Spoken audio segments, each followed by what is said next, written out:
பாலகிருஷ்ணன் அறக்கட்டளை அக்டோபர் 22ஆம் நாள் 2008ஆம் ஆண்டு திருமதி சுதா சுகுமார் மற்றும் டாக்டர் சுகுமார் பாலகிருஷ்ணன் அவர்களால் துவங்கப்பட்டது.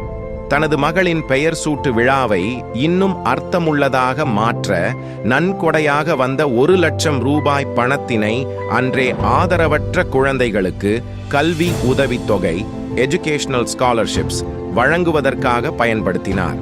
வாராது வந்த மாமணி என்பது போல் செய்யாமற் செய்த உதவி என்று புகழத்தக்க அரிய உதவி வழங்கப்பட்டால் அதற்கு இந்த வானமும் பூமியும் கூட ஈடாக மாட்டா என்ற கலைஞர் மு. கருணாநிதியின் திருக்குறள் விளக்கத்திற்கு சான்றாக அன்று முதல் இன்று வரை கடந்த 15 ஆண்டுகள் பாலகிருஷ்ணன் அறக்கட்டளை மூலமாக கல்வி, மருத்துவம் மற்றும் வறுமையை ஒழித்தல், education, health care and ending poverty என பல்வேறு நலத்திட்ட நிகழ்ச்சிகளை தனது அறக்கட்டளை வாயிலாக செயல்படுத்தி கொண்டிருக்கிறார்.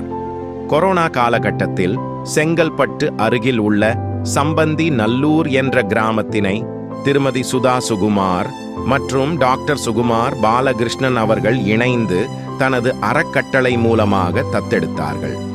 கடந்த 15 வருடங்களாக பாரத் ராக்ஸ் டே என்ற நிகழ்ச்சியின் மூலம் வருடா வருடம் வறுமை கோட்டிற்கு கீழ் உள்ள மாணவர்களின் எஜுகேஷன், கல்வி நலனில் அக்கறை கொண்டு கல்வியில் சிறந்து விளங்கும் 200 மாணவர்களுக்கு கல்வி ஊக்கத்தொகை வழங்குகிறார். தனது தாய் மற்றும் தந்தையார் நினைவாக ஹெல்த் கேர் ஒவ்வொரு ஆண்டும் 20 மருத்துவ முகாம் அமைத்து மருத்துவ உதவிகளை இலவசமாக வழங்கி வருகிறார். மற்றும் எண்டிங் பாவர்ட்டி வறுமையை ஒழிக்க வறுமை கோட்டிற்கு கீழே உள்ள குடும்பத்தினருக்கு ஆண்டுதோறும் 20 ton grade 1 first quality 10 kg rice packs for 2000 people, உயர்தர 10 கிலோ அரிசி மூட்டைகளை 2000 நபர்களுக்கு, அதாவது 20,000 கிலோ அரிசி மூட்டைகளை ஒவ்வொரு ஆண்டும் தனது அறக்கட்டளை மூலமாக வழங்குகிறார்.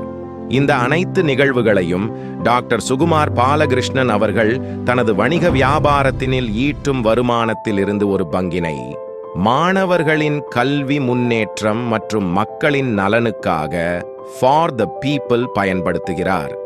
டாக்டர் சுகுமார் பாலகிருஷ்ணன் அவர்களின் சேவை பணி மென்மேலும் வளர வாழ்த்துகிறோம். உங்கள் அனைவரின் சார்பாகவும் நெஞ்சார்ந்த நன்றிகளையும் வாழ்த்துக்களையும் தெரிவித்துக் கொள்கிறோம்.